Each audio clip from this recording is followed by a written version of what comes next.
kemudian ada wacana di medsos nyalon wali kota, bagaimana itu? Itu dia nih.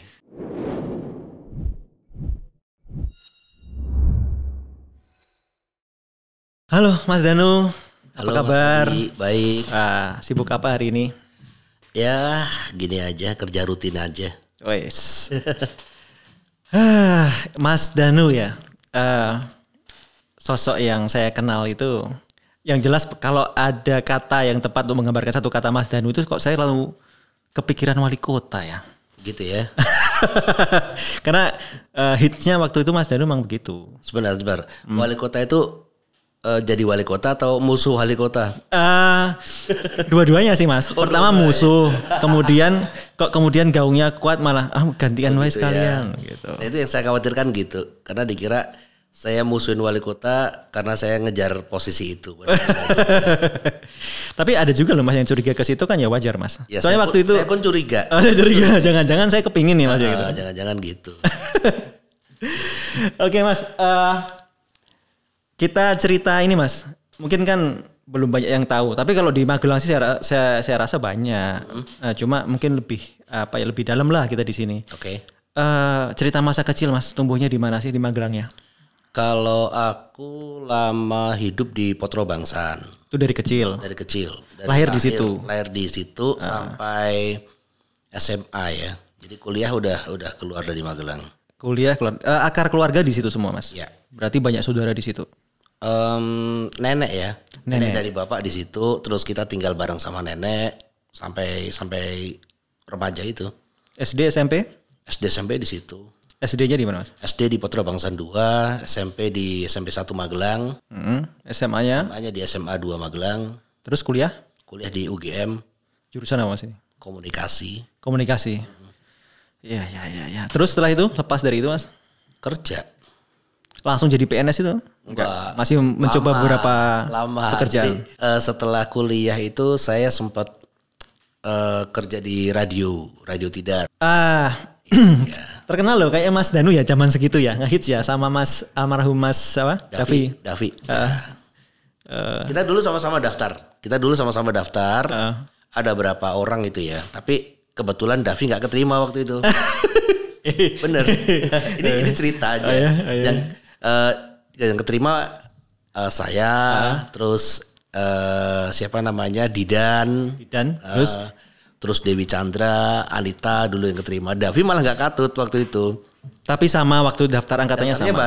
Daftarnya bareng. Tapi terus kemudian selang 2 tahun atau 3 tahun kalau nggak salah, kita butuh penyiar baru nih gitu loh. Karena ada satu penyiar yang hengkang gitu. Yeah. Ya sudah, Davi kita panggil aja. Udahlah kamu memang rezekinya hidup di sini udah. Gitu. Mau dia akhirnya. Tapi sama Mas Davi itu seumuran nggak sih Mas? Dia lebih tua 5 tahunan. Oh ya? Iya. Ya. Saya termasuk muda. Dulu sempat ngampu program Indi Kita ya Mas? Indi Kita. Ini memang Indi Kita itu juga inisiasi saya dan teman-teman gitu. Musik indie. Oh iya. Dulu Indi Kita tuh sempat ngehits loh. Kalau Fajar nggak tahu dia dulu. Belum lahir dia. Tapi acuannya itu orang-orang itu dulu itu anak muda itu kalau jadi band itu kayaknya udah Ya waktu itu kan lagi ngehits musik rock. Ya, kan kalau festival selalu rock gitu kan. Iya. Nah kita pengen dong sesuatu yang berbeda gitu.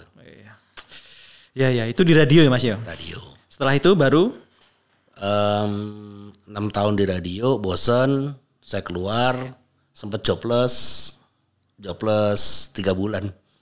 Job. Oh iya. Saya sempet. Tapi nggak ngapa-ngapain tuh Mas? Ya sempat usaha digital printing. Jadi waktu itu kita masih jadi ini aja nerima order, kita lempar ke Semarang, ke Jogja, ke Solo. Waktu itu kan yang punya mesin digital printing kayak MMT itu kan baru di Jogja, di Solo gitu. Iya. Kita terima aja. Jadi kita kedisian. Jadi belum tren kita udah ngelakuin itu gitu loh. Iya. Setelah tren malah kita udah berhenti. Jadi nggak kaya ya, nggak pas timingnya ya. Nggak pas. Iya. Habis itu Mas baru baru keterima PNS. Jadi keterima PNS itu ya juga karena ibu almarhum itu sempat pas saya main ke rumah, kilo mbok daftar ini ada lowongan gitu dari sobekan koran gitu. Berarti nggak pernah terpikirkan pengen PNS, Mas? Nggak pernah. Cuman karena orang tua aja. Iya? Pengen ngikutin keinginan ibu, ya udah saya daftar aja gitu. Kalau passionnya di mana, Mas? Waktu itu di mana? Ya di penyiar itu sebenarnya. Iya. Terus masuk PNS? Masuk PNS. Itu di mana, Mas? Keterima di Balai Pengembangan Media Televisi di Surabaya. Langsung penempatan di sana. Di bawah Kemendikbud. Di Surabaya? Ya. Lama di sana, Mas? 7 tahun. Wah, itu lumayan itu. Udah kenal tuh jalan-jalan ke Surabaya, udah kenal. Hafal itu. Mau yang merah, mau yang hitam, yang yang abu-abu ada juga semua. Ya. Kenal semua lah. Habis itu, Mas? Habis itu 7 tahun saya minta diizinkan pindah ke Jogja di Balai Pengembangan Media. Memang pengen ke Jogja atau ada posisinya di situ? Karena pengen deket rumah aja.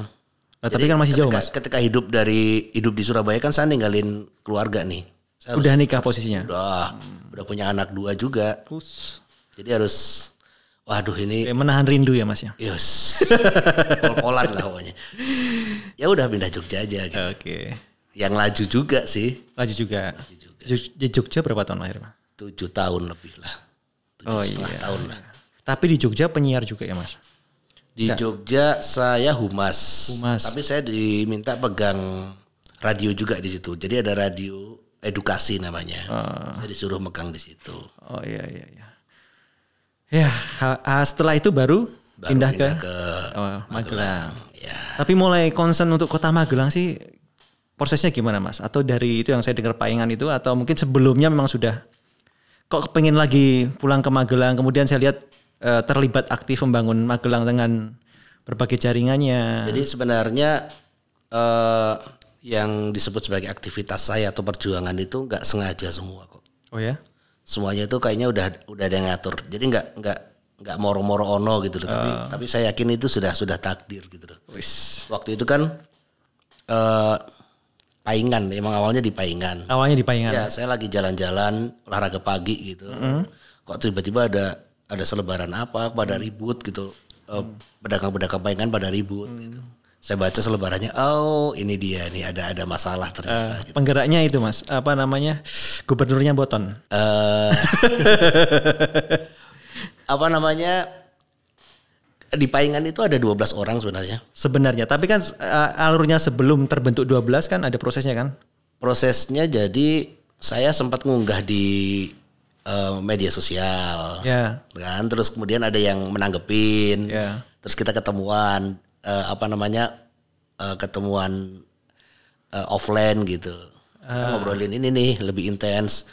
Terus tambah ini akhirnya ketemu 12 orang itu. 12 orang, itu tim intinya ya? Tim intinya. Kemudian perjuangannya di Paingan nih apa sih, Mas sebetulnya? Kalau banyak orang, kalau yang kita udah tahu, tapi mungkin ada yang belum tahu.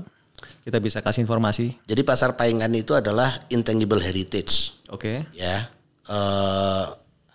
Budaya non-bendawi. Non-bendawi, oke, ya benar. Jadi seperti tari gitu kan, seperti lagu, itu kan non-bendawi.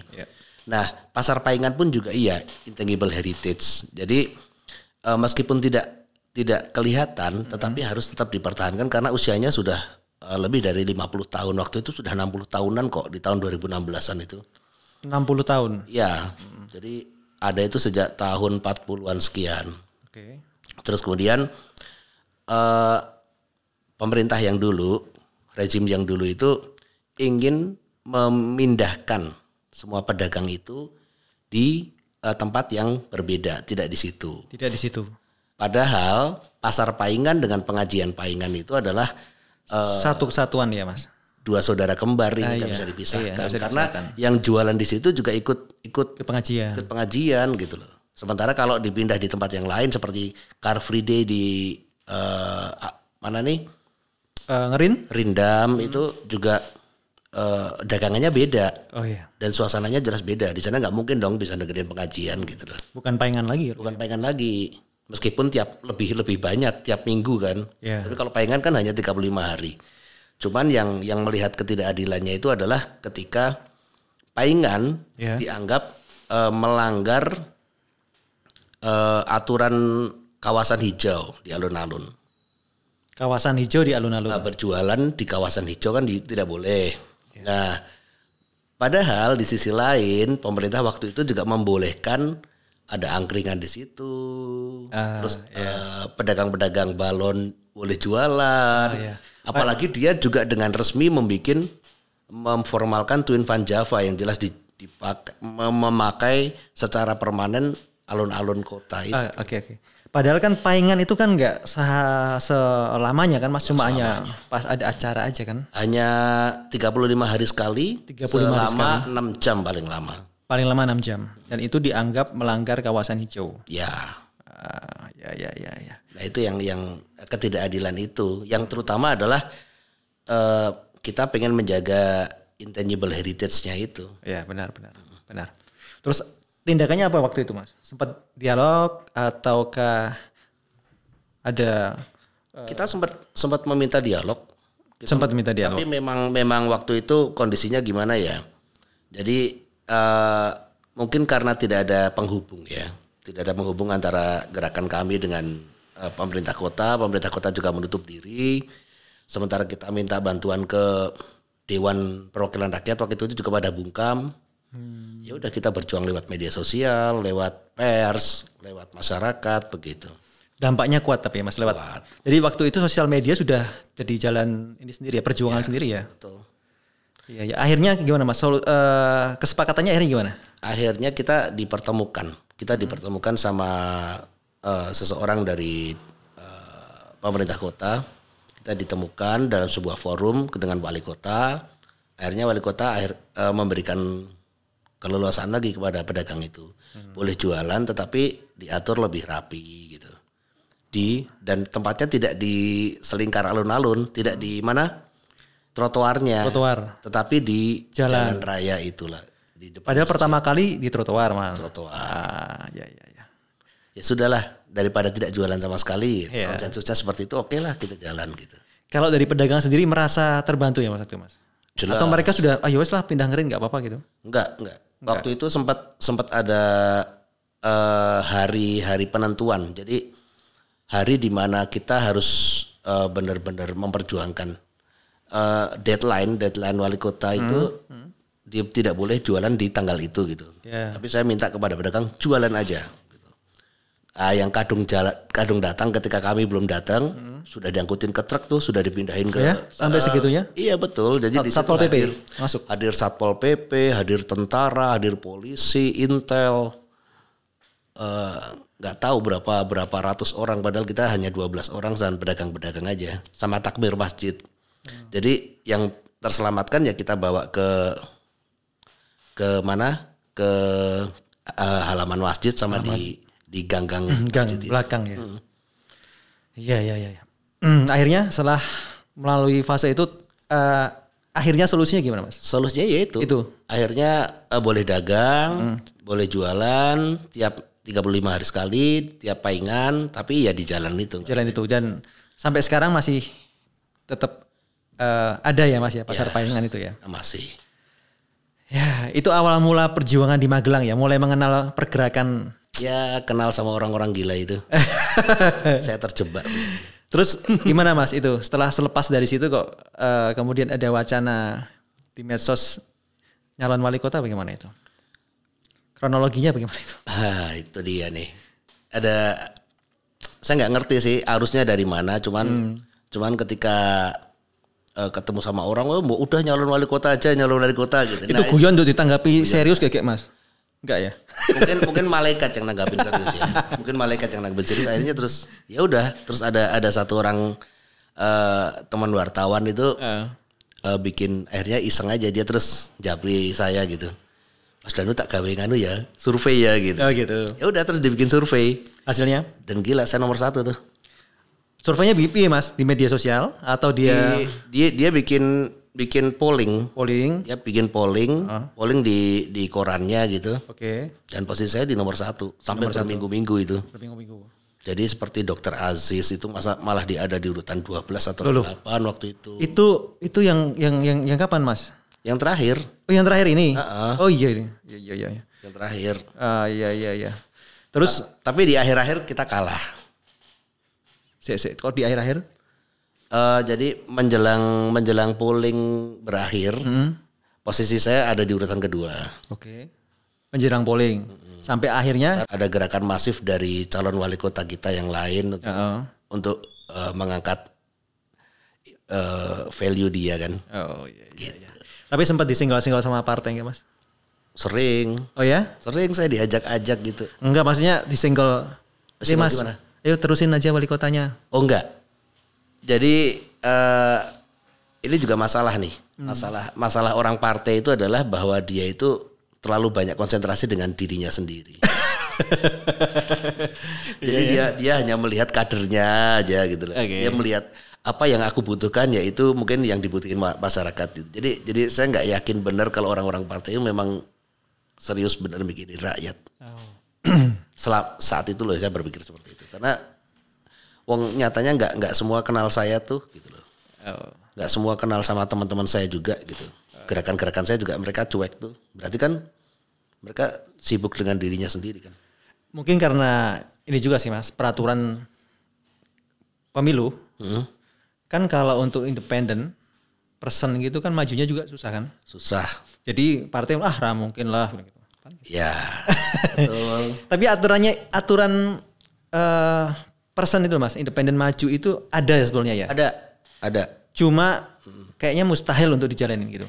Sebenarnya tidak mustahil. Enggak mustahil, bisa ya. Tapi akan butuh biaya lebih besar daripada kita lewat partai. Meskipun saya nggak ngerti ya kalau di belakang calon wali kota itu dimintain sama partai nggak tahu ya. Tapi kalau dihitung secara secara aturan sebenarnya kita yang lebih berat. Kalau kita mau fair tanpa duit ya mungkin akan sama-sama nggak pakai duit, tapi kan kita nggak bisa bohong lah di dalam suksesi, di dalam pilkada, di dalam pilpres itu pasti ada duit yang pasti ada ya. Nggak bisa bergerak. Iya. Mestinya nggak kita jalan. Ngumpulin KTP misalnya nih kalau independen nih ngumpulin KTP loh. Kita mau janjiin sama Mas Adi apa nih? Tapi pinjam KTP-nya itu apa ikhlas gitu. Nggak kenal juga. Iya. Kan saya dolar sih Mas. Saya kita selalu rupiah gitu. $1, $2 gitu. Kan harus gitu kan. Iya. Nah, gak mungkin enggak. Dan itu berat, high cost itu buat. Realitasnya memang seperti itu ya. Masyarakat kita memang seperti itu ya. Masih seperti itu.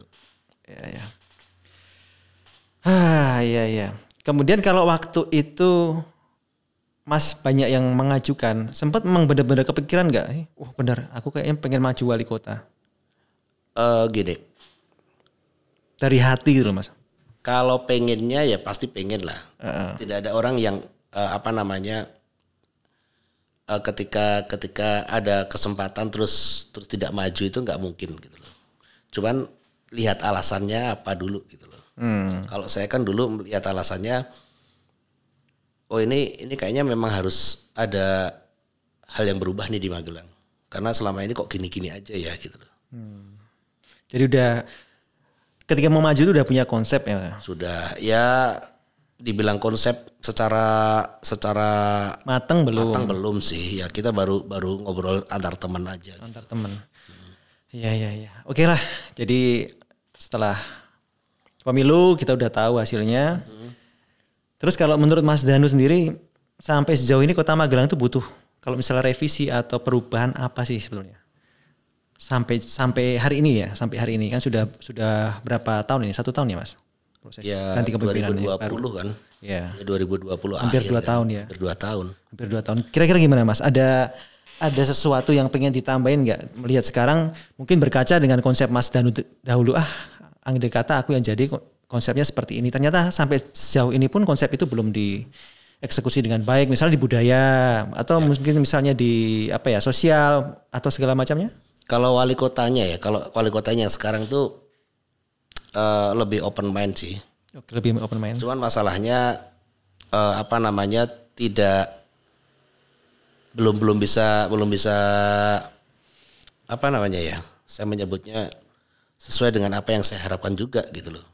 Iya. Karena Karena diakui atau tidak wali kota ini kan bukan, ya dia anak putra Magelang dulu, tapi kan udah lama nggak hidup di Magelang. Gitu. Jadi ketika dia datang ke Magelang lagi, yang dibawa adalah nostalgia masa lalu saja. Oh biar api ini gitu. Tapi kemajuan Magelang yang interval di mana dia nggak ada di sini, dia nggak bisa membaca gitu loh. Masalahnya di situ. Apalagi ada di selingkarnya kan juga saya nggak ngerti sih apakah orang-orang itu juga paham Magelang. Karena dia membawa orang dari luar. Kalau gitu menurut Mas Danu lubang-lubangnya di mana Mas? Kalau kedekatan ke masyarakat oke ya, secara komunikasi oke, saya pikir. Cuman di kebijakannya kok tidak membumi ya. Jadi terlalu banyak membayangkan bahwa Magelang itu akan dijadikan masih sama sebenarnya, cuman ganti baju aja.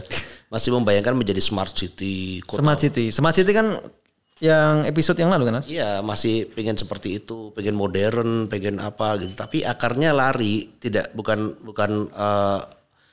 local wisdomnya yang dipertahankan gitu.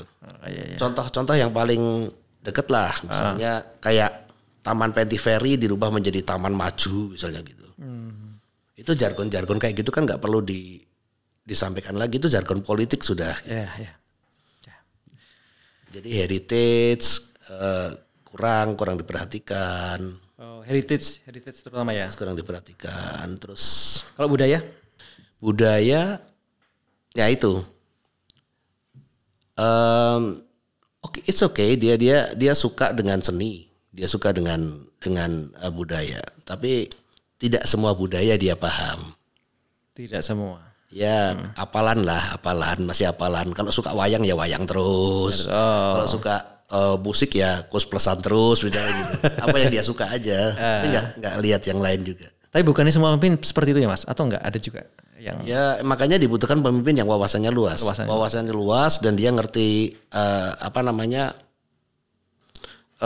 yang ada di kotanya itu apa sih sebenarnya yang bisa dimanfaatkan. Iya, diangkat ini lebih. Ini anak-anak muda seperti Mas Adi, teman-teman ekonomi kreatif itu banyak. Banyak sekali. Tapi sampai sekarang yang digarap oleh kota ya UMKM terus gitu.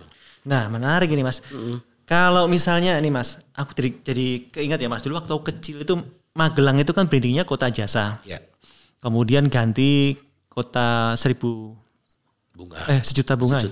Sebelum itu ada gak sih Mas? Sebelum kota jasa terus apa ya? Kota Harapan. Kota Harapan benar.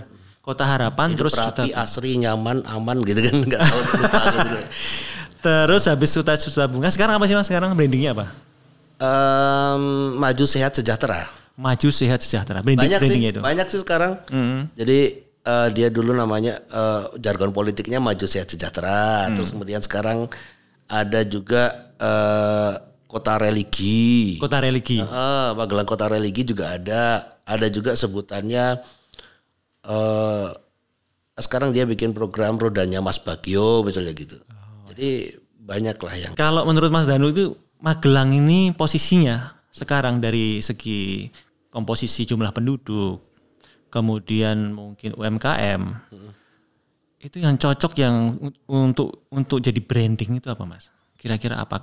Kalau Kota Magelang itu lahan pertaniannya banyak nggak sih? Enggak ya? Nggak banyak. Nggak banyak kan? Nggak banyak, tapi ada.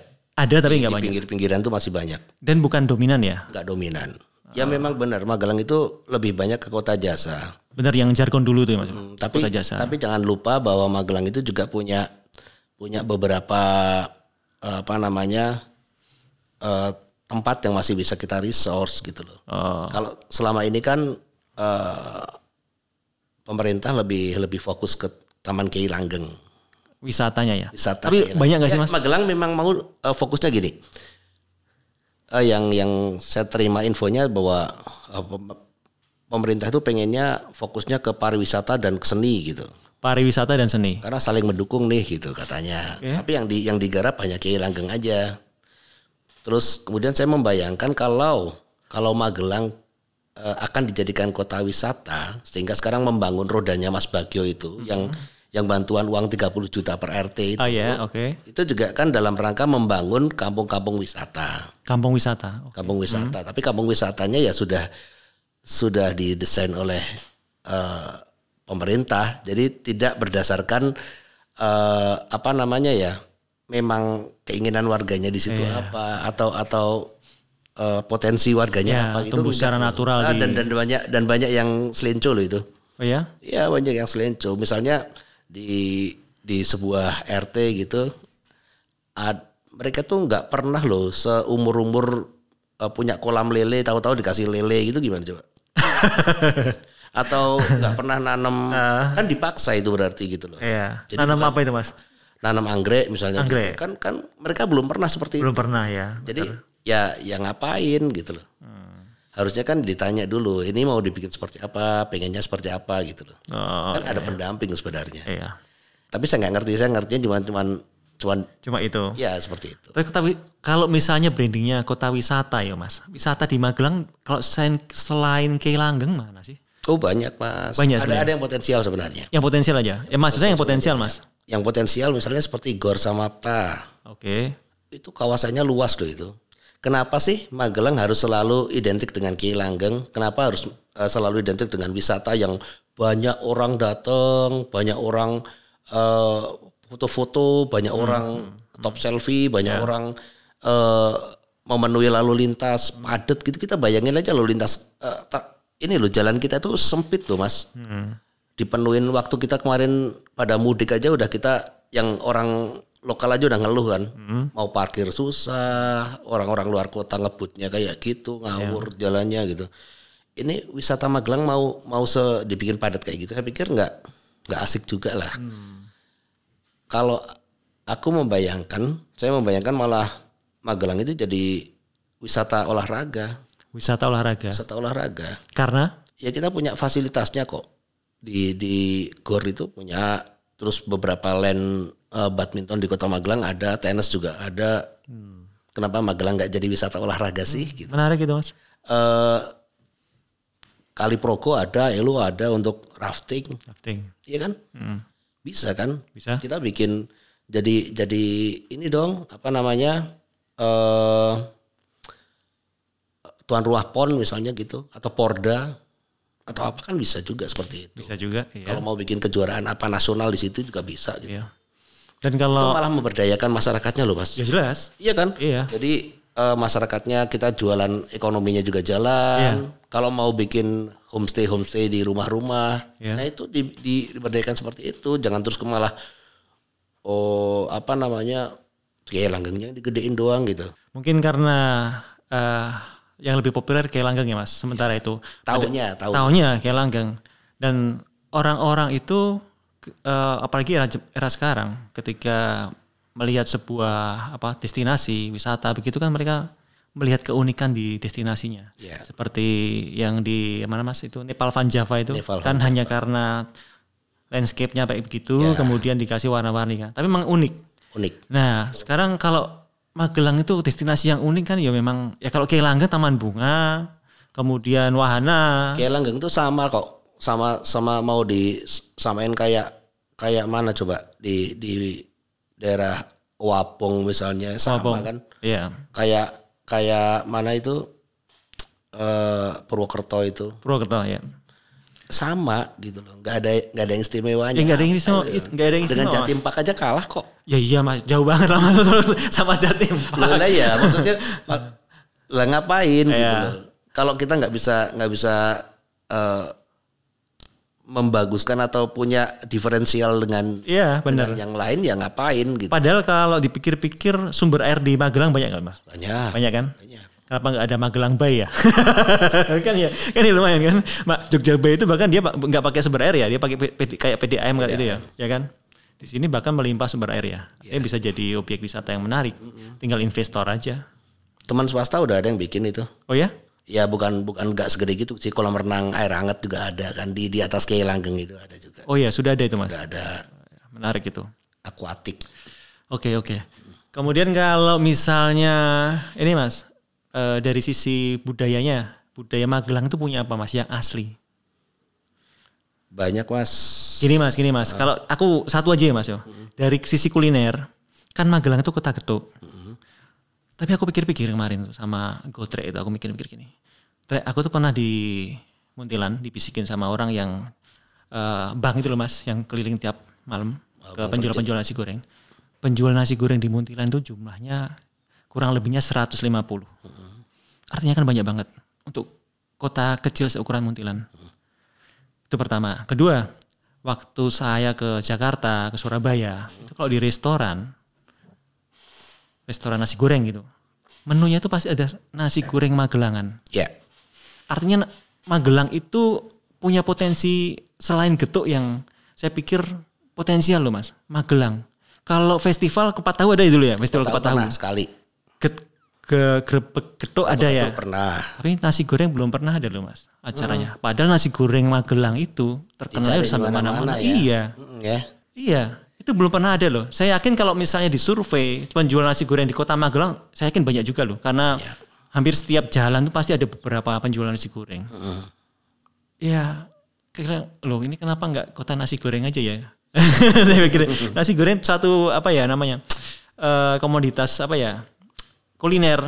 Ya kuliner baru lah. Iya, ya, kalau mau diangkat kan juga menarik Mas. Misalnya festival nasi goreng Magelangan, ya kan Mas? Bisa ya kan? banget. Kota wisatanya kan seperti itu. Ya. Ya, saya pikir kita harus lebih bisa mengeksplor potensi-potensi yang ada di Magelang. Ya, jangankan gitu. Ketika ada teman yang nelpon gitu ya. Lu nanya nih kalau di Magelang kita mau makan di mana ya enaknya ya gitu. Nah, saya selalu bingung kok. Bingung mau rekomendasiin yang mana gitu. Karena secara tempat juga misalnya nih. Jumlahnya berapa orang?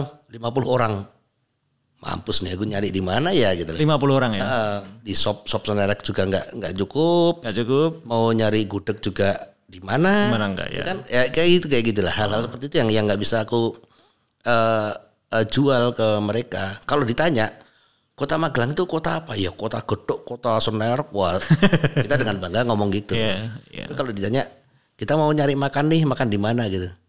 Nah, kita ajak ke hotel, rasanya pasti nggak seperti rasa itu gitu. Itu yang membingungkan di Magelang. Membingungkan ya Mas. Dan saya sangat nggak begitu pede untuk menawarkan sama teman-teman saya tempat-tempat seperti itu. Saya pernah tuh Mas.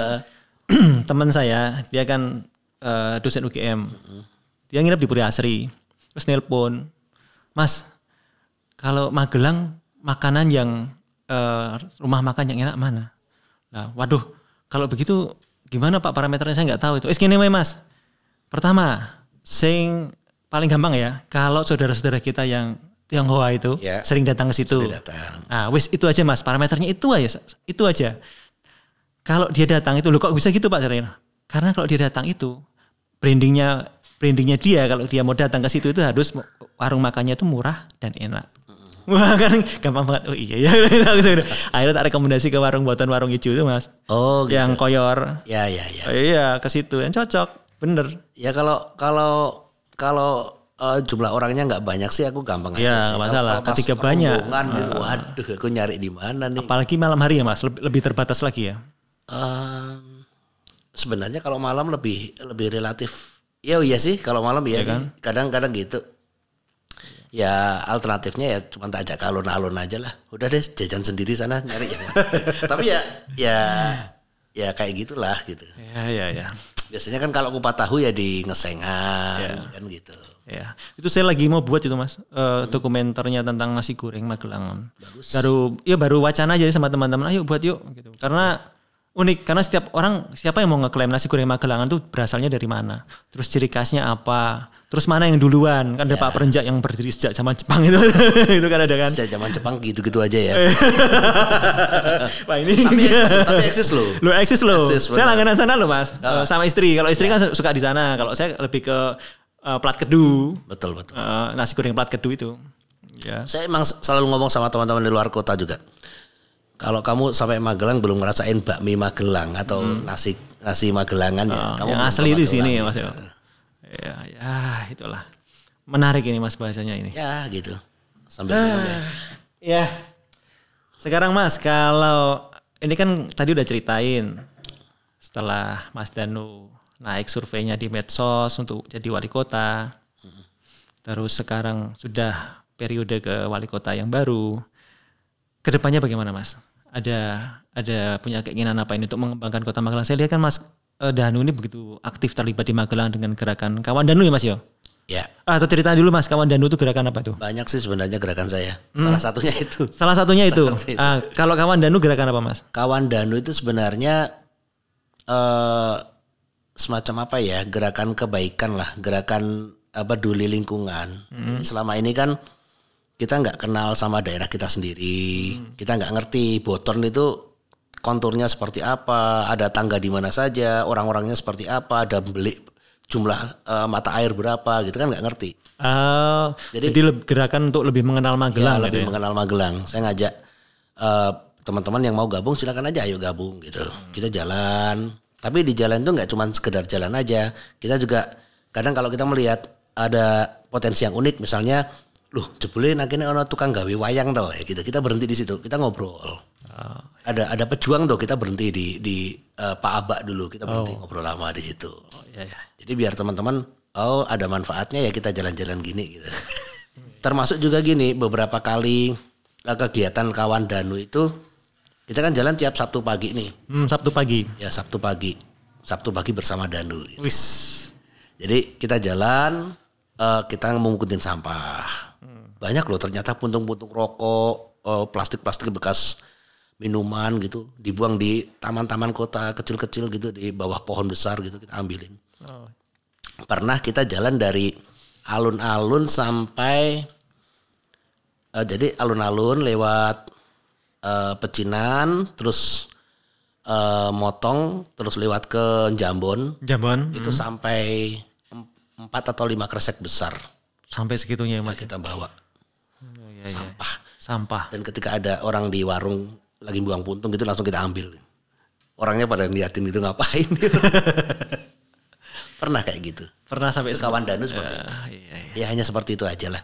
Oke, itu bukan Mas, gerakan anak tangga untuk lebih. Saya nggak berpikir sampai segitu. Tapi kalau itu memang rezekinya ya siapa tahu kan. Oke Mas, kita ngedream aja Mas. Kalau misalnya dengan kondisi sekarang, dengan apa yang Mas Danu tangkap itu ada lubang sana sini di era kepemimpinan sekarang.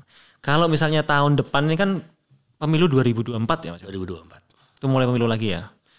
Itu kira Mas Danu perubahan apa yang akan dijalanin Mas? Melihat dari landscape-nya Magelang baik sosial ekonomi, kemudian dengan kondisi pra pandemi ya. Pra pandemi ini walaupun ini sudah pra-endemi ya Mas ya. Kita sudah longgar. Ya. Tapi kita sadarlah bahwa keadaan itu tidak bisa pulih seperti dulu lagi. Ya. Sudah ada beberapa bidang yang sudah shifting, sudah segala macam sudah berubah. Ya. Memotretnya gimana Mas sekarang? Kemudian motret masalahnya, kemudian apa yang bisa ditawarkan? Masalah yang urgent di Magelang itu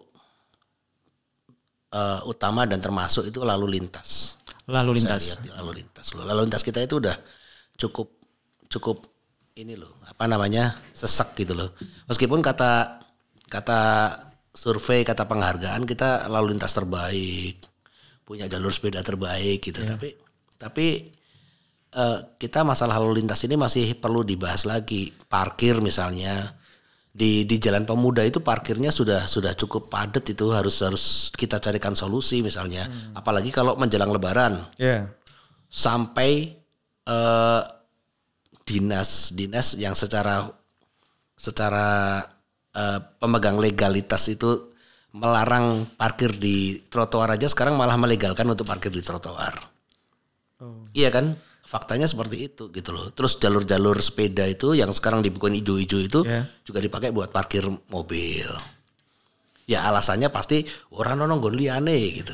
Tapi kan itu kan sudah terjadi berapa kali, berapa tahun ini gitu loh, dan tidak ada penyelesaian lagi. Nah, kalau saya ya salah satunya ya harus selesainya adalah di penataan lalu lintas lagi. Mungkin transportasinya dibatasin.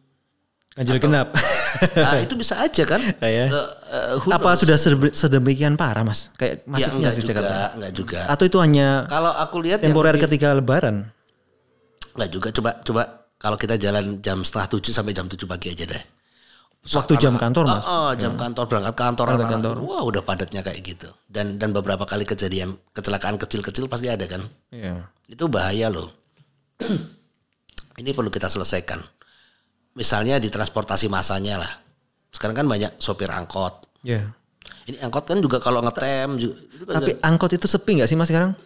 Kayaknya begitu ada Gojek, online Grab gitu itu ya. iya kelihatannya sepi. berubah juga. Justru karena sepi itu makanya yuklah kita bareng-bareng kita cariin solusi. Saya pernah ngomong sama rejim yang baru ini. Ditoto dong ininya apa namanya angkutan massanya gitu loh. Kita bikin seperti Trans Jogja kan bisa. Iya. Apakah akan mematikan Organda? Tidak. Selama Organda kita ajak invest di itu. Ya, dilibatkan. Iya, angkutannya selesai lah. Ya. Masa angkutan kota selesai diganti transportasi massa itu yang tidak ngejar apa namanya setoran, tapi untuk fasilitas publik gitu. Tapi itu plan jangka panjang ya Mas ya? Bisa. Sementara kalau di politik itu kan apalagi dengan waktu kekuasaan yang dibatasi, terbatas, ya harus ngambil. Karena banyak hal yang harus diselesaikan. Iya. Yang harus diselesaikan. Ya, benar. Dan satu lagi yang apa namanya yaitu yang perlu diperbaiki justru pada ini nih. Kemarin kan saya sempat kritis mengatakan bahwa Magelang itu nggak perlu deh sebagai kota religi. Kota religi. Memang brandingnya itu sekarang Mas? Iya. Kan lebih situ. Dari dulu Magelang memang sudah religius. Iya loh. Orang gereja belanja ke pasar Paingan, tidak saling terganggu ketika ada adzan, ketika itu sudah religius banget loh. Ya harmonis itu gitu. Ya. Tapi justru yang perlu dipertanyakan itu, yang perlu dijadiin tagline harusnya Magelang itu kota toleransi. Kota toleransi. Iya, yang diunggulkan ketoleransinya itu karena religius itu belum tentu toleran. Ya, tapi menyimak kata toleransi Mas. Aku tuh jadi keinget ya. Kalau zaman aku kecil, toleransi itu bukan sesuatu yang wah loh. Terus sekarang kan begitu diangkat untuk jadi sesuatu yang wah tau. Padahal zaman aku kecil ya biasa aja sih. Biasa aja kan. Bener gak Mas? Ngerasain gak? Iya sih, karena sekarang ada yang gede-gedein juga. Iya. Gede-gedein perbedaan maksudnya. Bener. Iya kan? Iya. Sekarang kan sejak zamannya rame-ramenya Jokowi Ahok, terus Pilkada Jakarta itu kan cikal bakal terasa sekali. Nasional seperti itu. Muncul purifikasi agama, gitu kan. Ada yang merasa agamanya ya paling lebih gitu. Nah itu yang jadi masalah. Itu berdampak juga sampai ke Magelang gitu Mas? Oh iya. Efeknya sampai terasa sini ya? Ke Magelang karena media penyebarannya juga lebih banyak kan, media lebih sosial banyak, ya benar, gitu kan, benar. Internet. Iya. Dan kemungkinan orang-orang juga belum begitu siap dengan medsos ya Mas ya. Jadi mereka tuh nggak tahu kalau misalnya di medsos tuh ada tim namanya tim buzzer segala macamnya. Setiap kubu pasti punya lah. Iya. Dan itu efeknya ketika orang susah membedakan mana hoak, mana yang mereka kurang literasinya. Iya. Ya termakan, terpancing. Dan itu efeknya ternyata sampai ke dunia nyata, nggak cuma sekedar di dunia maya. Algoritma media sosial kan seperti itu. Ketika kita ngeklik Tokopedia gitu, ngeklik air minum nih, nanti keluarnya kan iklannya air minum terus. Itu terus. Sama nih, dikondisikan seperti itu. Ketika kita bacanya yang intoleran ya nanti keluarnya yang intoleran terus beritanya. Dikondisikan seperti dan itu. Dan itu yang akan menjadi preferensi dia untuk dalam pikirannya. Dalam pikirannya iya, masuk ke bawah sadar jadi. Betul. Dan itu susah ditandani. Iya. Susah diperbaiki. Iya. Dia kan selalu menganggap dirinya benar, temannya benar, yang kamu pasti salah. Iya. Akan seperti itu.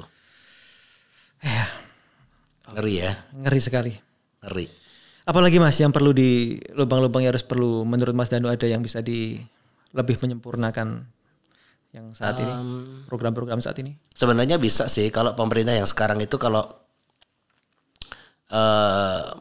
mau dengerin omongan masyarakat aja lah, termasuk seniman, budayawan gitu. Sebenarnya dari dulu tuh saya mengatakan kalau ya dikasih ini dong kebebasan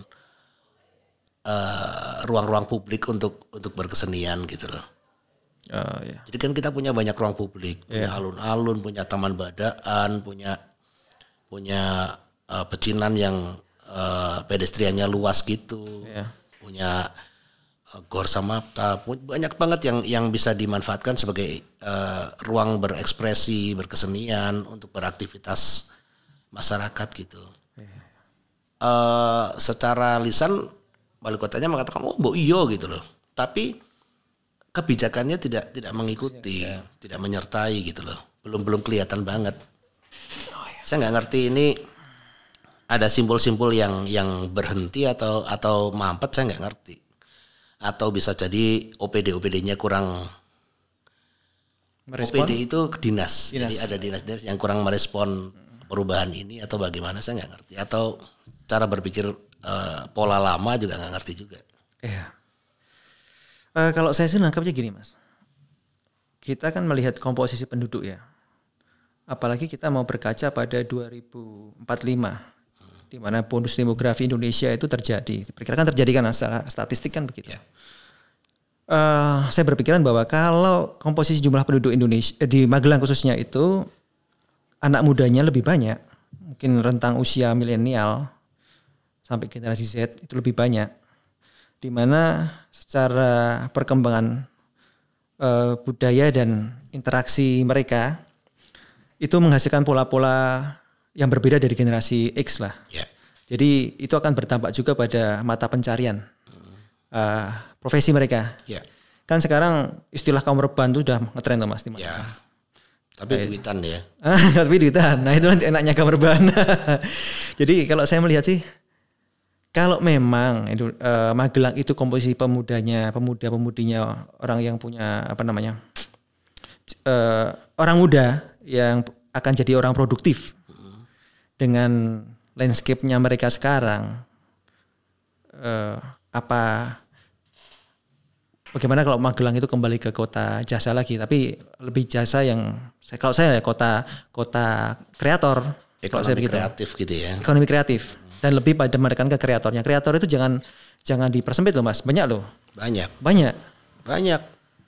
Ya, saya menyadari banyak. Jadi kalau seperti kemarin teman itu kan pengen buka nasi goreng.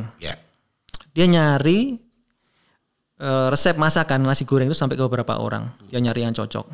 Kemudian setelah dia cocok, dia mau bayar, beli. Saya berpikir bahwa artinya kalau ada orang yang bisa menciptakan suatu resep masakan nasi goreng atau apa-apa, itu dia bisa jual juga. Kan di kreator juga. Artinya yang lebih titik beratnya pengembangan kota Magelang itu lebih ke SDM-nya. Kan selama ini infrastruktur kan Mas? Sepakat. Ya kan? Infrastruktur selama ini yang digenjot. Tapi SDM-nya sendiri saya mungkin ada, tapi saya sendiri merasa belum menyentuh sampai ke akar rumput. Apalagi untuk cara mengajak anak-anak milenial, generasi Z, itu berbeda dengan cara kita ngajak ke lewat RT RW itu. Itu dia. Karena selalu berbasis pada RT RW, berbasis sama dinas disperindak misalnya apa gitu kan. Iya. Ya seperti itu. Itu cara lama saya pikir. Jadi nggak efektif. Ada loh Mas, ada pelatihan loh. Ada pelatihan, ada pasti saya yakin ada. Iya, dari disperindak tuh ada pelatihan barista. Kan kelihatan modern ya, barista terus bikin kue dan itu ada. Tapi sepertinya sih ya tidak. Ada teman saya yang sempat mengkritisi juga, ini barista itu ukurannya gimana cara atau hanya diajarin ngukur, kalau V60 itu ngukurnya 1:1 atau gimana gitu. Hanya seperti itu atau seperti apa gitu. Tersertifikasinya seperti apa, tidak bisa menjelaskan. Tidak bisa menjelaskan. Ya seperti itu. Akhirnya ya mau ngisong gawe kopi gitu loh. Tapi tidak terus kemudian bagaimana agar kopi ini bisa dijual, bagaimana bikin kemasan. Padahal itu mungkin bagian terpentingnya Mas ya. Ya, jadi perlu adanya pelatihan inkubator itu penting. Penting. Dan pendekatan untuk merekrut orang-orang seperti itu, untuk orang anak muda tertarik itu pendekatannya berbeda dengan pendekatan dahulu. Iya. Kalau sekarang lewat jalur RT RW ya orang kayaknya ya oke. Ya Pak RT ini ngertinya ya Mas kuwi ya. Iya itu. Mas Adi ki ora iso ke wong turu. Ada turu rata metu omah gitu. Rata metu omah ya. Tapi kok iso urip gitu Mas ya. Padahal kan kita berubah ini. Ya, berubah. Zaman itu sudah berubah. Ada gap antara cara berpikir penguasa dengan pergerakan yang ada di masyarakat itu sudah berbeda jauh. Iya, benar. Nah sayangnya pemerintah kita itu masih suka rumongso paling pinter, rumongso paling ngerti, nggak mau dengerin gitu. Dan masyarakatnya juga melihat trauma-trauma kayak gitu is what the hell government gitu kan. Akhirnya karena kita hidup di dunia yang no limit, no boundaries, jadi ya udah saya hidup kok gitu loh. Tanpa pemerintah pun saya juga hidup, saya punya kerajaan sendiri. Ini banyak yang ngomong kayak gitu. Banyak kan? Banyak. Di Magelang juga banyak teman-teman anak muda itu ngomong sama saya gitu.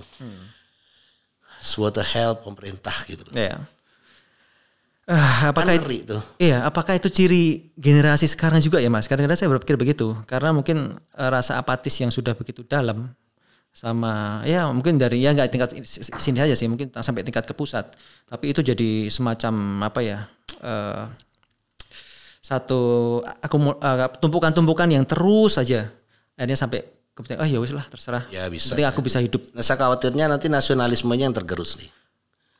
Ya, oke. Ini kan khawatirnya itu. Iya, benar. Makanya kalau saya jadi pemerintah ya lebih baik sekarang pemerintah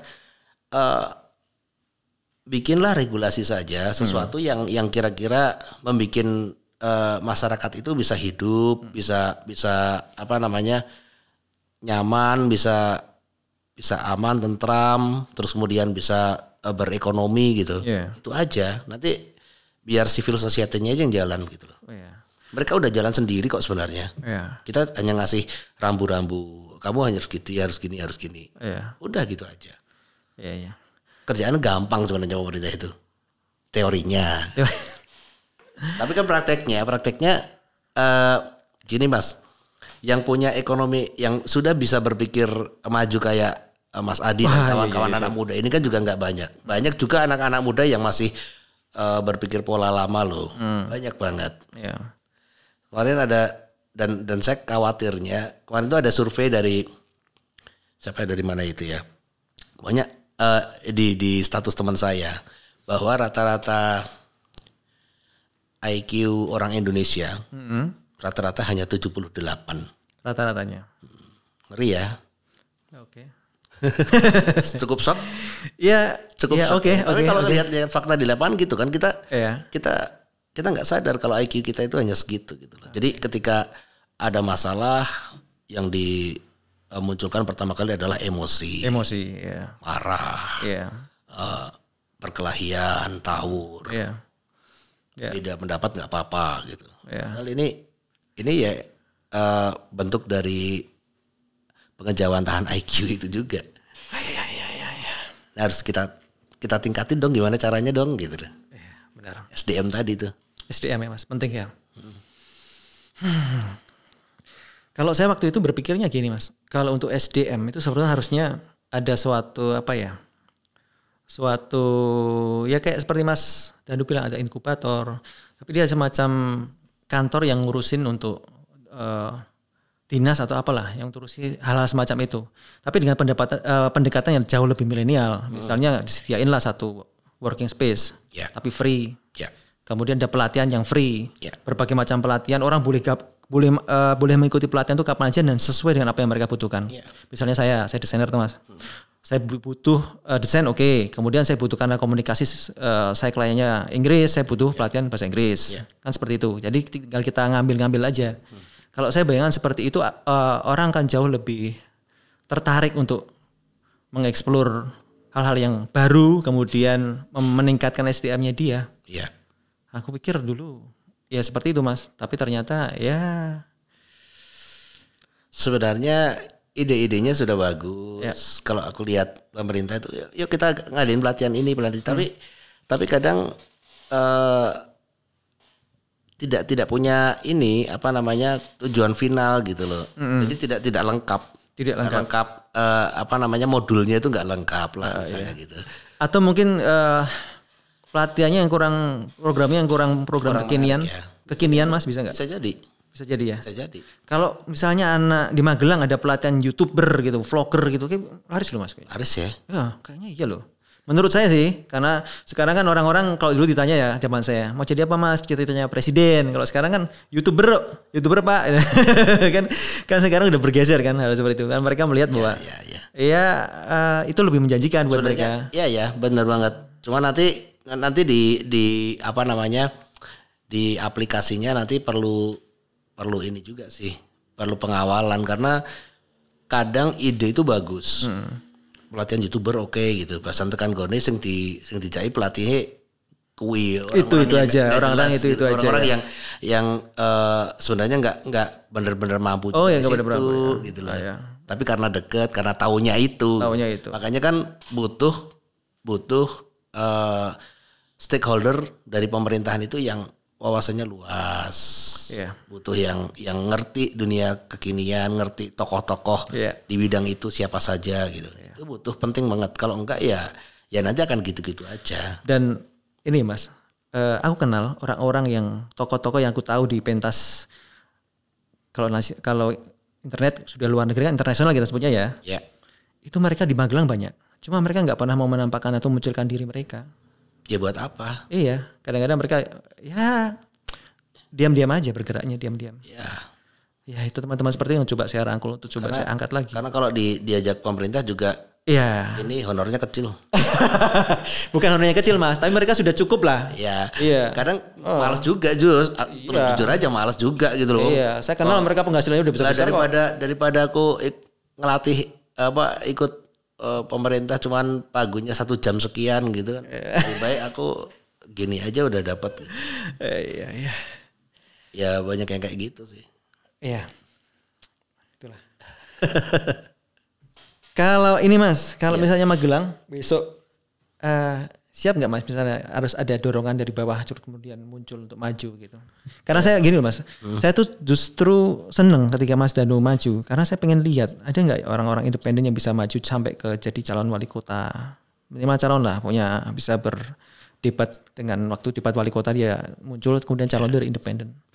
Itu menarik loh Mas. Bisa jadi itu sebuah role model atau trigger untuk kota Magelang akhirnya bisa jadi daerah-daerah lain. Ada sih Mas daerah lain yang independen ada ya dulu tapi itu rentan di politik karena ketika kita independen kan kita nggak punya wakil rakyat di DPR. Mereka pasti akan menjatuhkan lah dengan berbagai cara. Karena kepentingan partai terganggu jelas. Makanya kan aturan-aturan ketika mau maju independen itu benar-benar dipersulit nih. Bahkan oleh KPU pun juga rigid banget tuh aturannya. Bahkan startnya pun lebih duluan daripada yang di partai. Iya benar-benar. Ya kan kita disuruh lari duluan nih. Kita suruh lari duluan, kita suruh ngumpulin KTP-nya tuh duluan. Nah, sementara partainya masih jauh beberapa bulan setelahnya gitu. Jadi orang-orang partai itu lebih ngerti sing independen sing maju kuwi to. Berarti leh dicoke sing iki gitu loh. Jadi kan enggak fair. Kalau majunya bareng. Les gitu, aku pikir akan lebih fair. Tapi kan enggak mau juga dong orang-orang partai kalah gitu. Di daerah mana ya waktu itu yang pernah dimakzulkan itu. Bupatinya dimakzulkan. Akhirnya kan itu dari independen dan akhirnya kontal juga kan. Ya repot juga. Iya. Oke. Gimana Mas? Apakah kalau membangun Magelang itu bisa juga dari luar birokrasi ya? Bisa. Bisa kan? Dan bisa punya dampak tetapnya. Ya. Ya. Oke, penutup Mas. Misalnya harus mengasih catatan. Apa aja Mas yang perlu diperbaiki dari sekarang atau mungkin ada catatan tertentu khusus buat yang saat ini, rezim saat ini? Saya mau bilang apa ya? Soalnya nggak begitu paham juga sekarang arahnya kemana ini. Arahnya kemana begitu paham? Yang jelas kalau kita lihat kebiasaan wali kotanya sekarang kan suka ngopi bareng, terus kemudian menyerap aspirasi di saat subuhan gitu. Tapi saya nggak ngerti apakah yang disampaikan di forum-forum itu juga langsung bisa dieksekusi oleh pemerintah kota karena kan semuanya pasti selalu bersembunyi di balik, wah ini aturannya nggak bisa, ini apa, gitu, butuh ini waktu gitu. Selalu seperti itu. Tapi yang pasti ya saya berharapnya sih pemerintah yang sekarang, ayo dong mulai jangan menutup diri lah. Meskipun kelihatan terbuka tetapi faktanya masih menutup diri kok gitu loh. Misalnya kayak seniman-seniman ini juga kok nggak dapat ini ya, nggak dapat perhatian kayak dulu awal-awal ya gitu loh. Jadi malah kayak dijauhin gitu. Jadi ya perlu kedekatan lebih lah, aku pikir. Kedekatan lebih ya. Menjalin komunikasi dengan para pelaku seni budaya. Ya, dan termasuk masyarakat luas juga lah. Masyarakat luas itu juga perlu kita beri perhatian, tetapi tidak harus semuanya memang diberi apa yang mereka inginkan juga sih. Ya kita harus intinya mana yang paling penting untuk kepentingan bersama gitu loh. Gitu aja. Oke. Ya baik Mas Danu. Oh iya Mas. Bertepatan nih Mas, kita kan Indonesia lagi berduka juga kan. Iya. Kehilangan Buya Syafi'i Ma'arif itu. Iya. Saya minta meluangkan waktu sebentar Mas, kita ngobrolin almarhum ya. Oke. Menurut Mas Danu, peran Buya Syafi'i di tengah kondisi Indonesia saat ini itu bagaimana Mas? Perannya ya. Dia kan terkenal dengan apa ya? Membawa perubahan dari segi toleransi, terutama pasca Pilpres tahun kemarin. Dia kan kemana-mana itu Mas. Menurut Mas Danu ya Mas, kontribusinya almarhum itu seperti apa? Yaitu ikon toleransi, ikon moderat, Islam moderat itu Buya banget. Buya banget ya. Ya, dan dia benar-benar mengejawantakan Islam dalam kehidupan sehari-harinya, yaitu sederhana, rahmatan lil alamin, rahmat untuk seluruh alam. Saya pikir itu Buya banget. Dan tokoh-tokoh di bawah Buya, tokoh-tokoh di bawah Gus Dur itu saya belum menemukan yang sekaliber mereka. Jadi kayaknya memang dari dalam hati gitu loh. Dia ingin kita itu tetap, ayo dong satu negara ini, satu bangsa ini, anak-anak bangsa. Kenapa harus saling ini sih? Harus saling berperang, harus saling bermusuhan, itu Buya banget. Ya. Padahal saya pikir Indonesia masih butuh ya Mas ya, sosok seperti Buya ya. Tapi nanti akan muncul insya Allah muncul Buya yang lain. Teman-teman saya banyak kok dari komunitas Mavindo, Jamaah Kopdariyah, terus kemudian kalau dari lokal ya, dari Pagar Piring, dari Ignatius, itu juga saya pikir itu adalah bibit-bibit yang mulai bisa ditumbuhkan untuk menjadi besar. Jika mereka bersatu itu sama seperti seorang Buya, seorang Gus Dur, seorang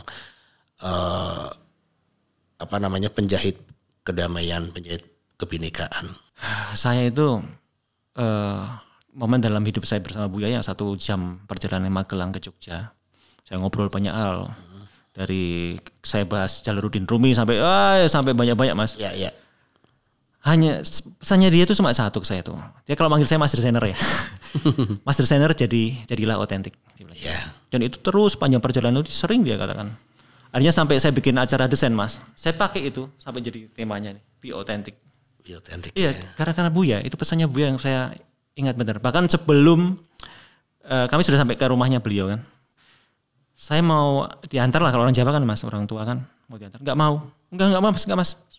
Saya sendiri aja. Kesederhanaannya Buya sampai seperti itu. Iya, betul. Dia buka pintu mobil, terus dia ingat ya Mas, jadilah otentik. Iya. Tutup pintu. Pesan Buya original ya. Otentik ya. Jadilah dirimu sendiri gitu kalau bahasa Indonesianya ya. Ya, dari segi kepribadian, dari segi individu kita, karena kita punya cetak biru untuk dimasukkan ke dunia itu kan kita porsinya sendiri-sendiri. Ya. Tapi nggak semuanya bisa nemu loh. Nggak semuanya. Semoga kita salah satunya ya. Iya. Ya. Terima kasih sekali Mas Danu. Thank Ini you. banyak sekali Sama-sama. sharingnya buat Kota Magelang. Ya. Semoga apa yang kita bicarakan malam ini bisa didengar. Oke. Kemudian amin. Mas Danu juga kan tetap akan merespon kalau ada tanggapan-tanggapan atau mungkin ada ajakan-ajakan yang membangun Kota Magelang dari mungkin dari komunitas lain. Selama untuk kemaslahatan warga Magelang, oke. Ya. Baik, terima kasih Mas Danu. Sama-sama. Akhirnya semoga sukses dengan pekerjaannya sekarang di Universitas Tidar ya Mas ya. Ya. Semoga sukses dan terus menjadi manfaat buat Kota Magelang. Amin. Terima kasih Mas Danu. Thank Selamat you. malam. Malam.